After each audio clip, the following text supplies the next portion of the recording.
ढाणी बड़ियाली में खुले बोरवेल में खेलते समय गिर गई। बच्ची को आनन फानन में एम्बुलेंस से जिला अस्पताल लाया गया, जहां चिकित्सकों ने जांच के बाद उसे मृत घोषित कर दिया। करीब 10 दिन से रेस्क्यू ऑपरेशन जारी था, लेकिन प्रशासन की नाकामी देखी कि बच्ची की मौत हो गई। बच्ची को बोरवेल से बाहर निकालने के लिए 200 घंटे से ज्यादा का रेस्क्यू ऑपरेशन चलाया गया, लेकिन सच तो यह है कि तीसरे दिन के बाद ही उम्मीद टूटने लगी थी। कड़ी चुनौतियों के बीच 700 फीट गहरे बोरवेल में करीब 150 फीट गहराई तक फंसी बच्ची तक पहुंचा जा सका। एनडीआरएफ टीम के जवान गत 4 दिन से बोरवेल के समानांतर खोदे गए 170 फीट गहराई में उतरकर बोरवेल तक सुरंग बनाने में जुटे हुए थे। इस काम में कभी बिगड़ते मौसम ने तो कभी गलत मेजरमेंट ने व्यवधान भी डाला। हालांकि रेस्क्यू टीम कोशिश करती रही और उनकी कोशिश पर पानी भी फिरा है। आपको बता दें कि एनडीआरएफ के प्रभारी योगेश मीणा बताते हैं कि बच्ची मिट्टी में फंसी हुई थी। जब उसे निकाला तब शरीर में कोई मूवमेंट ही नहीं था। एनडीआरएफ के जवान महावीर सफेद कपड़े में लपेटकर चेतना को बाहर लेकर आए। इसके तुरंत बाद चेतना को एम्बुलेंस से कोटपुतली के बीडीएम अस्पताल पहुंचाया गया। जांच के बाद डॉक्टर्स की टीम ने बच्ची को मृत घोषित कर दिया। देर शाम तक बच्ची का पोस्टमार्टम नहीं हो सका। डॉक्टरों का कहना है कि मौत कितने घंटे पहले हुई, क्या कारण रहे, यह पोस्टमार्टम के बाद ही पता चल पाएगा।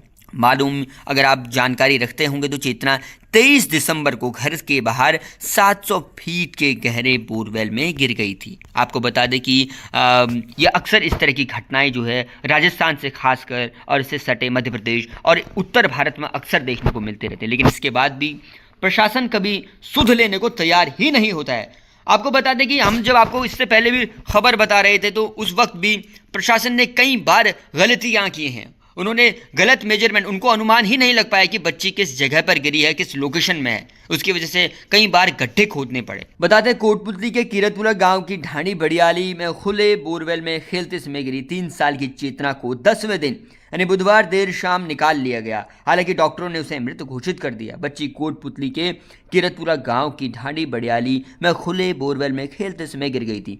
बच्ची के लिए 200 घंटे से ज्यादा समय तक प्रशासन ने रेस्क्यू ऑपरेशन चलाया, लेकिन उस पर पानी फिर गया। बच्ची को नहीं बचाया जा सका। कड़ी चुनौतियों के बीच 700 फीट गहरे बोरवेल में 150 फीट गहराई तक फंसी बच्ची तक पहुंचा जा सका। एनडीआरएफ टीम के जवान 4 दिन से बोरवेल के समानांतर खोदे गए 170 फीट गहराई में उतरकर बोरवेल तक सुरंग बनाने में जुटे थे। चेतना 23 दिसंबर को खेलते हुए घर के बाहर खुले बोरवेल में गिर गई। बच्ची की मौत कब हुई ये सब तो पोस्टमार्टम के बाद ही पता लगा। बड़ी नाकामी राजस्थान प्रशासन के लिए। अब आपको इस पूरे रेस्क्यू ऑपरेशन में सामने आई जो लापरवाही है जिनकी बात की जा रही है वो भी आपको एक नजर बता देते हैं कि पहली लापरवाही रेस्क्यू टीम के आने से पहले किए गए प्रयास ने कई सारे दिक्कतों को बढ़ा दिया। कोटपुतली के कीरतपुरा के बड़ियाली ढाणी की चेतना जब 23 दिसंबर को 700 फीट के इस गहरे बोरवेल में गिरी तो महज 15 फीट पर अटकी हुई थी। परिजनों ने जोखिम को अनदेखा कर बोरवेल में रस्सी डालकर अपने लेवल पर ही उसे बाहर निकालने का प्रयास किया। आशंका है हाथ ऊपर करने से बोरवेल की दीवारों और चेतना के बीच गैप बन गया। इससे वो फिसलकर करीब 80 फीट गहराई तक चली गई। दूसरी लापरवाही जिसकी बात सामने कही जा रही है उसमें रेस्क्यू ऑपरेशन स्टार्ट होने से हुई देरी की बात है। दोपहर 2 बजे तब की बात बता रहा हूं मैं आपको, 23 दिसंबर की ये सारी घटना बता रहा हूं। स्थानीय प्रशासन को हादसे की जानकारी मिली थी। बावजूद इसके आधे घंटे बाद एसडीआरएफ एनडीआरएफ को बुलाने का कॉल लिया गया।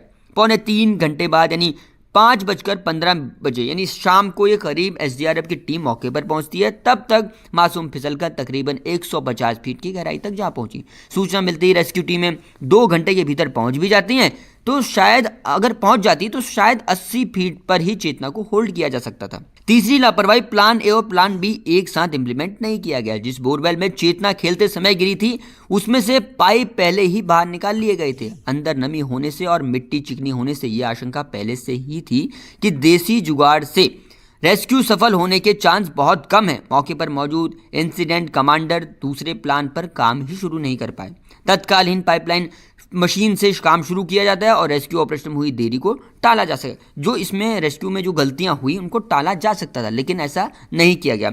चौथी लापरवाही अगर आपको बताएं तो चमत्कार के भरोसे बैठे रहे अधिकारी, नहीं ले पाए कोई भी सही डिसीजन। पूरे रेस्क्यू ऑपरेशन के दौरान अगर आप देखेंगे तो टीमों और इंसिडेंट कमांडर का हाई लेवल का कोऑर्डिनेशन बड़ा खराब रहा है। 2 दिन तक तो जिला कलेक्टर मौके पर ही नहीं पहुंचे। एक्सपर्ट्स ने बताया कि 24 दिसंबर को जो हादसे के तुरंत बाद ही पाइपलाइन मशीन मंगवाने का निर्णय लेना चाहिए था। एसडीएम और अगर मैं बात करूं एडीएम की, तो इस पर गंभीरता से विचार नहीं किया गया। उन्होंने लंबे टाइम तक देसी जुगाड़ के भरोसे किसी चमत्कार की आस में वो भी बैठे रहे। और इस बीच में एक बहुत जो बार बार तस्वीरें आई वो चेतना की माँ की आई, जब वो हाथ जोड़कर प्रशासन के सामने गुहार लगा रही थी कि उनकी बेटी को किसी भी तरह से बचा लो। रो रो कर बड़ा बुरा हाल उनका हो गया था, जो हमने आपको तस्वीरें लगातार दिखाई भी थी। लेकिन उसके बाद भी प्रशासन की तरफ से कोई सुध नहीं ली गई। प्रशासन कहता रहा कि वो कार्रवाई कर रहा है, बच्ची को बचा लेगा, लेकिन जब बुधवार शाम को बच्ची को निकाला गया तो उसका सिर्फ मृत शरीर बाहर आया। अब आपको आगे तमाम बयान आपको सुना देते हैं इस पूरे मामले से संबंधित, जिससे आप पूरी तस्वीर क्लियर कर पाएंगे। सुनिए। बच्ची का रेस्क्यू 10 दिन बाद 220 घंटे तक लगातार चला। बच्ची यहाँ आई, क्या कंडीशन थी बच्ची की और क्या अभी फिलहाल उसकी पोजीशन है? बच्ची की कंडीशन सही नहीं थी, बट 3 डॉक्टर्स की टीम ने उसको एग्जामिन किया। एग्जामिनेशन अपनी फाइंडिंग्स डाली हैं। मॉर्चरी में बॉडी को शिफ्ट किया गया बच्ची की, और अब उसका बोर्ड के द्वारा, मेडिकल बोर्ड के द्वारा पीएम किया जा रहा है। जी, बच्ची जब यहाँ आई तो किस कंडीशन में थी और बच्ची के जो पोस्टमार्टम है वो कितनी देर तक चलेगा? बच्ची की कंडीशन जहाँ तक मैंने देखा है वो ठीक नहीं थी उस समय। बाकी एग्जामिनेशन टीम ने किया है, मेडिकल टीम ने, उन्होंने अपनी फाइंडिंग्स लिखी हैं, वो भी हम डिस्क्लोज नहीं करेंगे। पीएम बॉडी उसका चल रहा है। पीएम में जो भी रिपोर्ट उनकी आती है वो वही लोग डिसाइड करते हैं। पीएम में डिसाइड होगा कि कब और क्या हुआ, है ना। वो रिपोर्ट आएगी, रिपोर्ट पुलिस को सौंप दी जाएगी। वो रिपोर्ट हम डिस्क्लोज नहीं कर सकते। बच्ची का रेस्क्यू 10 दिन बाद 220 घंटे तक लगातार चला। बच्ची यहाँ आई, क्या कंडीशन थी बच्ची की और क्या अभी फिलहाल उसकी पोजीशन है? बच्ची की कंडीशन सही नहीं थी, बट 3 डॉक्टर्स की टीम ने उसको एग्जामिन किया। एग्जामिनेशन अपनी फाइंडिंग्स डाली हैं। मॉर्चरी में बॉडी को शिफ्ट किया गया बच्ची की, और अब उसका